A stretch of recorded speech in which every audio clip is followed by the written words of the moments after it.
Bonjour tout le monde, ici Michael, ou Mr Flamingo si vous préférez, et bienvenue pour cette nouvelle vidéo. Au moment où je filme, on est lundi le 3 juin et la bande-annonce de Venom The Last Dance est sortie il y a un peu plus de 2 heures sur YouTube. Elle vient de sortir en version doublée, fait qu'on va regarder celle-là. Sinon, j'étais pour regarder la version en anglais puis devoir mettre des sous-titres au montage, mais on va regarder la version doublée au Québec. Let's go!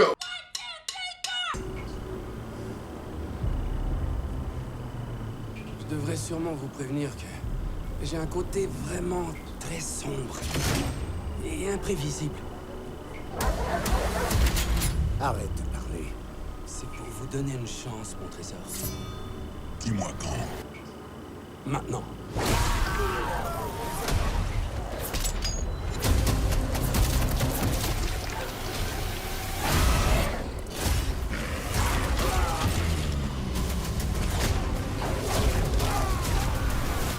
Mais qu'est-ce que tu es?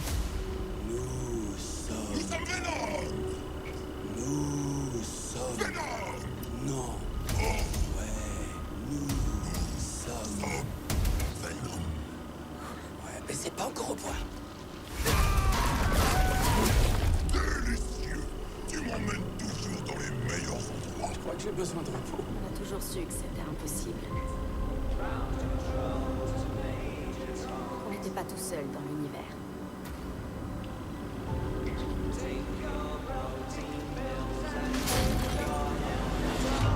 C'est notre job de nous assurer que ça reste en secret. Allons les chercher. Oh merde! Nous sommes des fugitifs. En cavale dans la merde.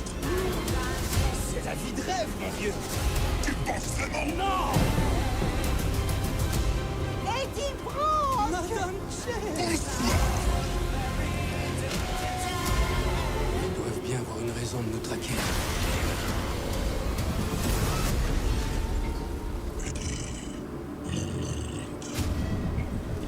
Nous a trouvés. Oh boy! Il y a une armée qui approche et elle est invincible. Tant que Venom vivra, tout et tout le monde mourra. On s'en sortira peut-être pas vivant, mon vieux. Eddie, le temps est venu.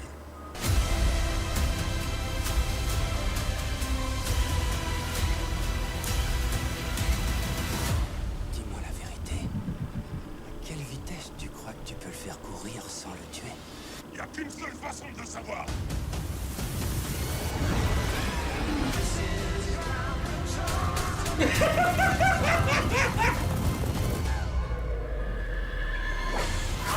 Oh oh! Je vous cacherai pas que si vous me suivez depuis quand même un bon bout de temps, le Venom de 2018, je l'avais quand même relativement beaucoup aimé, même si bien sûr ce n'est pas un film parfait. Par contre, pour ce qui est de Venom Let There Be Carnage, on s'entend que j'ai vraiment moins aimé que le premier. Mais là, cette bande-annonce-ci m'intrigue. Par contre, je parais mitigé. Vraiment des trucs que je comprends pas. La scène du bar avec le barman de la fin de No Way Home, avec le morceau de symbiote sur le comptoir,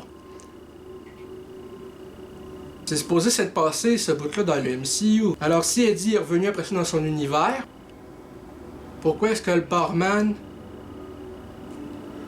au Mexique est là? Est-ce qu'eux autres ils ont de quoi voyager dans le multivers pour aller chercher le morceau qui a été laissé? Je comprends vraiment pas. À ce qui paraît, le petit garçon avec la madame, c'est Peter Parker et peut-être Tante May. Si c'est le cas, c'est qui l'autre personne derrière eux, je sais pas. Il paraît que le hippie aussi, c'est Reese Ifan qui jouait Kurt Connor dans les Amazing Spider-Man avec Andrew Garfield. C'est clair qu'il joue pas le même rôle. Il y a tellement peu de choses établies dans cette bande-annonce-là, malgré le fait que c'est vraiment divertissant. Okay? On en sait juste, je pense, assez pour nous intriguer, sans que ça en révèle trop. Si le petit garçon est pour être Peter Parker, comme beaucoup le disent, en quelle année se passe Venom 3? Parce que si tous les films du Sony Spider-Man Universe se déroulent dans leur propre univers, Madame Web se passe en 2003 et Peter est né à la fin du film. Est-ce que c'est dans le même univers que Madame Web ou chaque films de Sony, genre Manaweb, c'est son propre univers, les Venom, c'est leur propre univers, le Kraven, est-ce que c'est leur propre univers, son propre univers?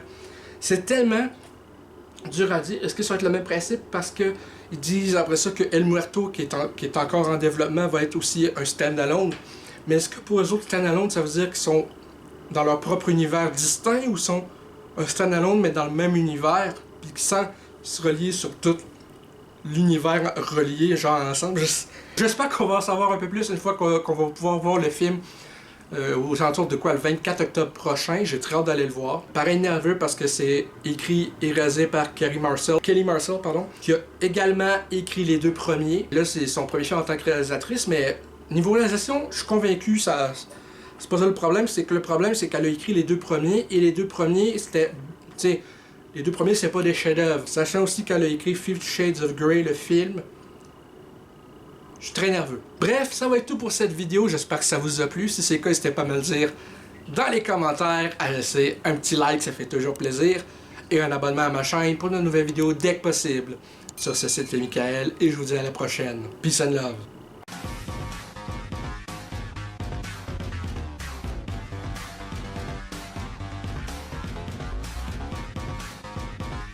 Hey le grand, c'est quoi que t'attends pour t'abonner, sacrément?